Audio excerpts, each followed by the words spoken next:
You've entered Bookstorm. Your favorite authors are here to dive down deep into their best-selling books. Stay tuned to brave the storm.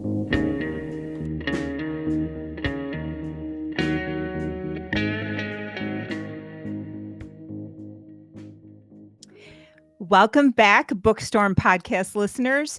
We are so excited that you're here. We've got you all over the world in 96 countries or territories in all 50 states. I'm Kristen Civiletto and my co-host Julia Rose. We are just thrilled that you're here, and we're extremely excited about our guest today. That's why we know you're tuning in. We have New York Times and internationally best-selling author Tess Gerritsen. Welcome, Tess, to the show. Oh, thank you for having me back. We were here a while back talking about The Spy Coast. We absolutely loved that book. And this is a follow-up that we're talking about, but it also stands alone. I don't think you have to read one to read the other. What do you think? I think it helps to read The Spy Coast first because you know a little bit about the background and how these people ended up in this little town. But you're right. I think it does stand alone, and I wanted to make sure that it does stand alone. Absolutely. Well, we're going to talk about the summer guests in just a minute, but I'd like to tell our listeners a little bit about your background. Some of them already know, they've been tuning in, and some of them have followed your movies, your books. You've got more than 31 suspense novels over an incredibly distinguished career. I think that's really cool. I want to tell our listeners just a little more about your background, though. First of all, you started your professional life as a physician. And I love that on your maternity leave, that's when you started writing one of your first novels. Is that true? That's absolutely true. And I mean, I was lucky that both my sons took very long naps. And so I I actually love had that. like all these periods of time when I could sit down and do something else. Oh, I love that. Well, you've written a screenplay, Adrift, which starred Kate Jackson. And since 96, your books have been on the New York Times bestselling and other bestselling lists, including, I want to name a couple of these because we've read them, we love them. Gravity, The Surgeon, The Bone Garden, of course, The Spy Coast that we mentioned a minute ago. But your books have been translated into 40 languages and more than 40 million copies have been sold around the world. You've gotten some incredible honors and awards: the Nero Wolfe Award for Vanish, the Rita Award for The Surgeon. And I want to just mention this to our listeners. Time magazine named The Surgeon one of the best mystery thriller novels ever written. That's pretty cool. Yeah, I Now, was surprised by that, but that was fun. we're not surprised. um, some of your novels have featured Jane Rizzoli and medical examiner Maura Isles. And if you watch TV at all, you know that this was made into a TNT television series, Rizzoli and Isles, which I also loved. And I wanted to also mention that with your son Josh, you have been making documentary films. Do you guys have anything coming up? We've had great time. First of all, we made a horror film together. That was our first movie it was called Island Zero.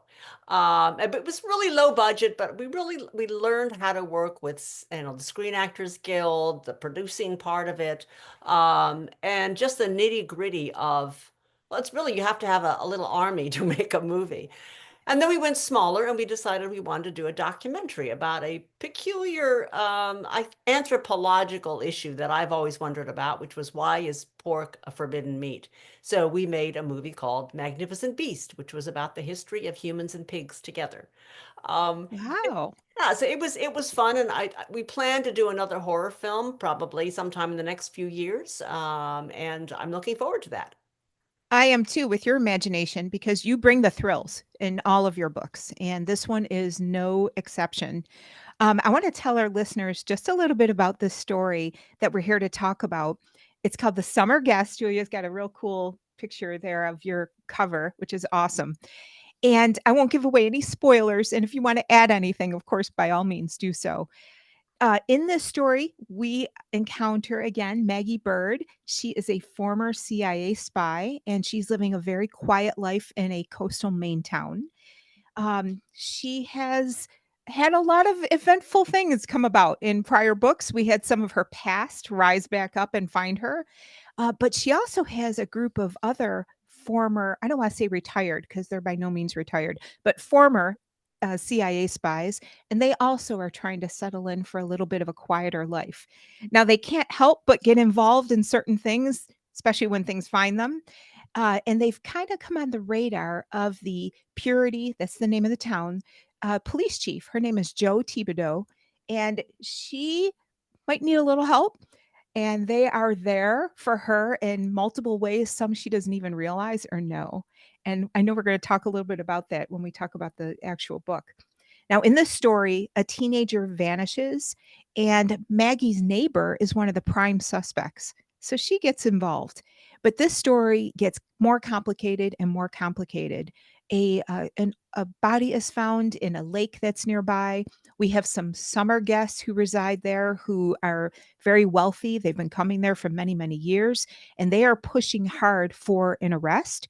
And then things get even more complicated. And before anyone else vanishes or dies or disappears, we've got now the Martini Club working hand in hand with Joe.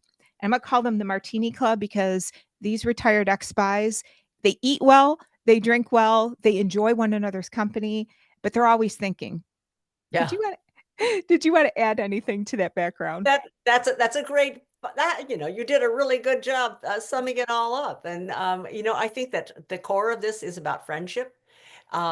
It's about how people who really, are bonded together, like these five people, will watch each other's backs, and even when the things they do aren't necessarily legal, they if you it's like you want to help, but want to help bury a body. Well, I've got the shovels. That kind of a friendship. I love it. I have to say, I don't want to wait until retirement to have a club like this. I absolutely love it. I am calling up my friends right now. What book can we read? Who's bringing the drinks? And who's the food? So I have to say, that was definitely a draw for me. Something that we noticed was that this club almost brought the chief of police under their wing, kind of keeping in theme with the bird theme, right? We have Maggie Bird. They were reading a book about birds, and I have a question about that later. But for right now, can you maybe go into more detail about their relationship with the chief of police, Joe? They almost love to be a step ahead of her. They're finding out these clues, they're going out and doing their own things, and they're kind of breadcrumbing and making sure that she gets to the same place that they do. Did you write this character with her need for mentoring? Like, does she need to be brought up and raised by these former CIA agents? Well, that is the most fun part of writing this book, is just this relationship between the local police chief and these very sophisticated people who've lived abroad for all their careers. Um, Joe Thibodeau represents, for me, the best of Maine. She's a good, solid Maine-born girl. She doesn't travel. This is her town. She's going to protect it. And she's very smart, but she doesn't have the sophistication that these five do. And I think they would not bring her in unless they felt they needed her help. So whenever they kind of, share information with Joe, it's because they want something back. Um, from Joe's point of view, and this is true I live in Maine, and there is this very strong sense of us versus people from away. And Joe has that, the summer guests, the tourists who come in, the people who move to Maine, they're people from away, and you're not quite sure what to make of them. Joe is the one who's steadfast, she's reliable, and unfortunately for the Martini Club, she's incredibly law-abiding. So she won't do things she's not supposed to do, and they want to do things that may not necessarily be within the law of the land. So there's that tension of us versus them, outsiders versus people who are local. um the police officer who I want to obey the law, and those people who will skirt the law. So it's that tension that I'm always looking for and that I love writing. But the other tension is that she's young, and these people are all 60s and 70s. So you have that other tension of young versus old. One of the things I notice as I get older is that I think young people think we just stop. I don't know. We stop existing. There's something about turning 60 and getting gray hair where you fall out of favor, that you're no longer part of real civilization anymore from the young person's point of view. And that's something that Joe is going to learn little by little, is that just because you're old doesn't mean you're out of the game. Right. It looks like they're both learning like the value of allyship. You know, she brings Yes, the law to the table and they're bringing experience and they're kind of hand-holding each other in that way. right, they are, and it is fun to see that conflict develop. And I love the fact that they were always feeding her as well, just like almost a baby bird. Yes, yes. Or a young person. I don't go to my grandma's and not get fed. That's right. That's right. That's right. And then these are people who lived abroad, so they have very exotic palates, and they use exotic spices. They know how to make interesting foods. And Joe grew up eating hamburgers and pizza, so I think this is another thing that they're educating her in. And plus, they're educating her on what a good whiskey tastes like. I love it. Absolutely. I want to ask you about another character, more of a minor character, but one that was very intriguing to me, and that is Ethan. This is Susan's love, and he was suffering with kind of a 5-year bout of writer's block. And right, and then when he is in a certain environment, one that is where he grew up, his family, these characters and a plot start pouring out of him. And I wanted to ask you about that because it almost seems like he was trying to maybe process suppressed feelings and memories in the only way that he could, because, he maybe experienced a lot of trauma growing up. What do you Yeah. think about that? Well, first I should say that Ethan is one of the summer people. He is the son of this very wealthy couple who own this house on the pond. And he is a writer. He's a novelist who's had one good novel out of him, and he has been unable to write the second novel. A lot of us who are writers know what second book syndrome is like. So he gets to this lake, which he hasn't been to in years. And he realizes that he had a very unhappy childhood here.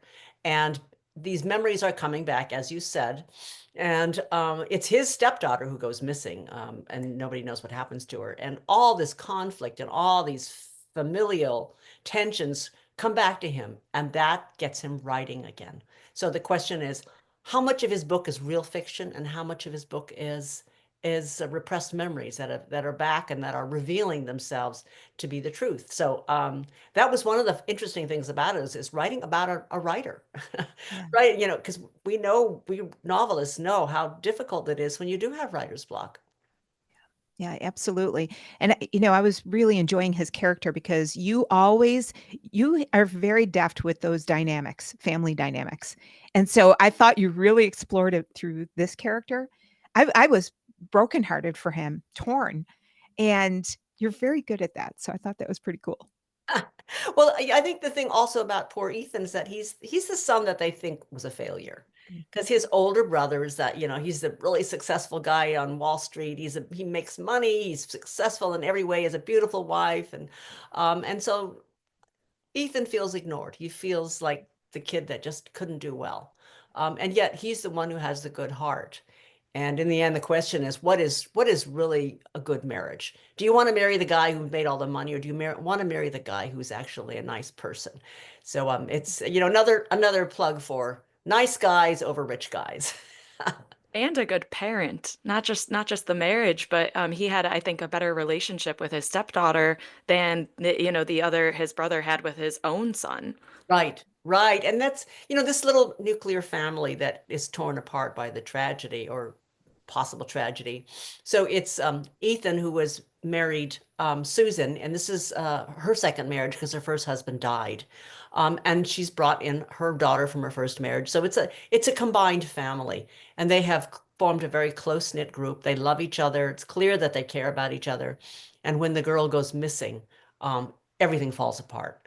And it's that horrible trauma of losing your child or thinking your child could be dead that sets off all the tensions within this family, because there are a lot of tensions in this family that get revealed little by little as the book goes on. Absolutely. And some of those tensions, I think, are released a little bit in the environment. So the natural world in this book is not only such an interesting backdrop, but it provides the peace and tranquility. Everyone's on patios and they're drinking and having fun. But it also serves as um, how would I say, like a backdrop, I guess, to the negative things going on as well. So that piece is shattered by human beings and the choices they make. And it almost feels like nature is always going to reveal. I am so sorry for that sound. I'm going to stop. It's my dog.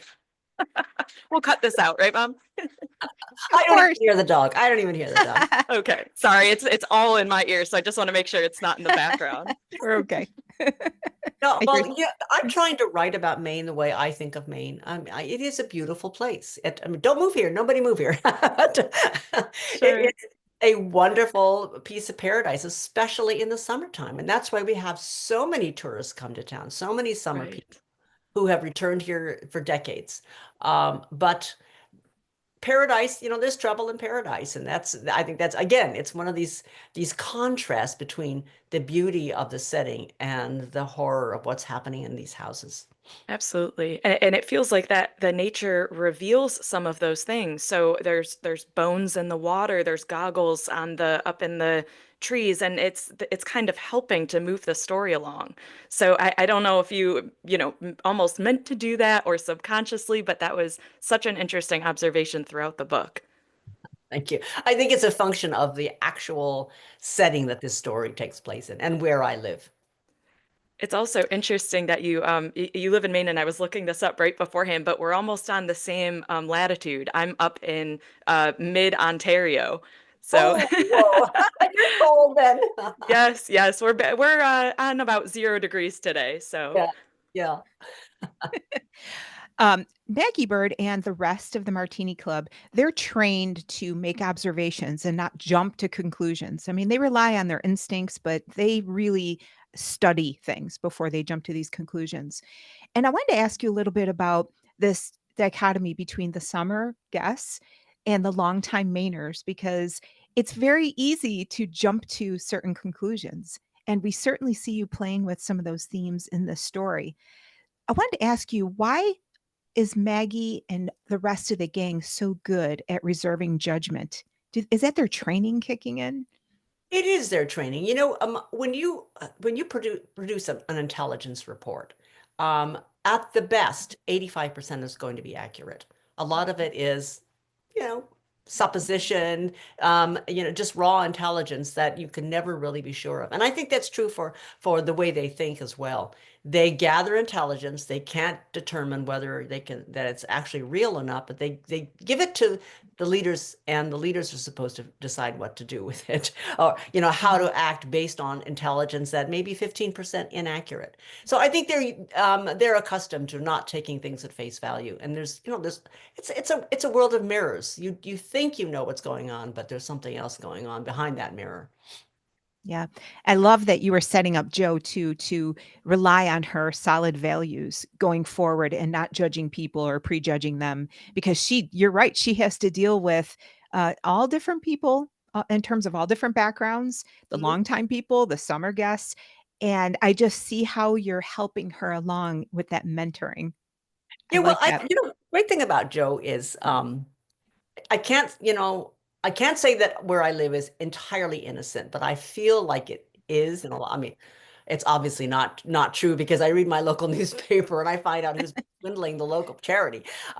But the great thing about Joe is that she lives in this world where most of the people she knows are good people. Mhm. A lot of crime novels, everybody's bad. There's always like a dark side to every character. Not in Joe's world. In Joe's world, her dad is a straight up guy. Her brother's a straight up guy. Her officers are straight up guys. The cop that she replaced was a decent man. So we come from a place of decency for her. And then you get these really cynical five spies who've seen the world and how bad it can be. And so again, it's darkness versus light. You have that conflict, and little by little, they start to educate each other. And the Martini Club learns that yes, there are good people, and Joe learns yes, there are bad people. So there's that crossover of intelligence again. So I mentioned earlier in my first question about the theme of birds that was going on in Maggie's last name and the book they were reading and even bird watching, and I could not help but think about the I would say like a current joke or a meme that goes around about birds being surveillance agents for the government.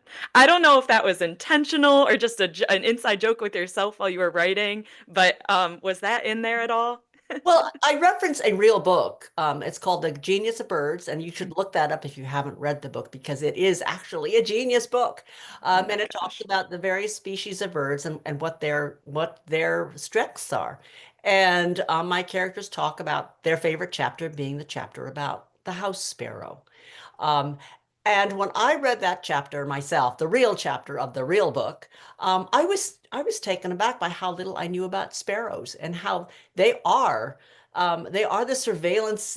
They're the spies of the world. They are on every continent except maybe the Arctic and the Antarctic. They have made it around the world through various means. They're incredibly intelligent. They're easily forgettable. I mean, nobody really looks at a house sparrow, right? Don't they make great covert agents? So, so these spies are really identifying with the house sparrow because they think they're smart. They go everywhere. Nobody notices them, and yet they get into things that we're not even aware of. Yes, and I think that theme of discretion was used both with the Conover family and the CIA agents. They both had a reason to want to be under the radar. Yes. So, all right, last question for you. Is there Okay. anything on your radar that you want to share with us? Any upcoming books or projects that we haven't already talked about? Well, I'm working on the third book. Right now, the working title is Hello, Old Friend, and it's the our five agents are back, and we delve into the life of Ingrid, who was a spy abroad, and her past, and her ex-lover comes back into her life. So Oh, how does that affect her See? marriage? oh yeah. Well, With him. So that's I'm awesome. Yeah, and I uh, the TV series for The Spy Coast is still in development at Amazon Studios, so we're waiting to see whether that moves forward. Well, That we is certainly hope awesome. so. That's awesome. Well, Tess, thank you so much for coming on the show to talk about your fantastic novel. We hope everybody goes out and reads it and all of your books because you're an amazing writer. And I'm going to tell our listeners they can find you at tessgerritsen.com. You have a Yes, wonderful, wonderful website. They can find all of your books there. You're on Facebook, on X, on Instagram. And we hope you come back on the show when that third book in this series comes out. thank you very much. Have a wonderful day. Take care now. Thank you so much, Tess. Bye-bye. Well, that was another fantastic interview with Tess Gerritsen. First of all, I learned something every time she comes on the show. She is so smart. Her books bring the thrills, but they're also very funny. And I love that her sense of humor comes through in these characters. Was that something you picked up on? It was. I definitely was laughing to myself reading through these. I think especially because the older characters are unsuspecting, right? So you don't really expect to have that sense of humor in these older crowds, and she really showcases their personalities, their abilities, their likes and dislikes, their relationships, and she just did a really good job of creating these inner worlds for them. So that was definitely something I noticed. Yeah, excellent. Well, I want to tell our listeners about some other fantastic authors that we have coming up. We've got John Shannon with Boys Town, Jesse Rosen, All the Signs, Dr. Samra Zafar with Unconditional, one of our nonfiction books that we are going to do an episode on. We can't wait. Alex Hay, The Queen of Fives, Allison Raskin, Save the Date, Carter Wilson, Tell Me What You Did, Jill Shelvis, Better Than Friends, Mark Graney, Midnight Black, Marshall Karp, Don't Tell Me How to Die, Robert Crace, The Big Empty, Brian Freeman writing for Robert Ludlum with The Born Vendetta. We have Robert Dugoni, Jeff Langholtz, and Chris Crabtree with Hold Strong, and Elka Joshi with 6 Days in Bombay. Once again, thank you for joining us on Bookstorm Podcast. You can find us on bookstormpodcast.com, YouTube, X, formerly Twitter, Instagram, Spotify, Apple, Google Play, really anywhere. If you find us on Instagram, you'll see our link tree and it'll lead you to all of our episodes. We've interviewed more than 100, and I think at this point 180 authors, all with fantastic bestsellers. So we really encourage you to check it out. And listeners, don't forget your favorite authors are here. Join us on bookstormpodcast.com.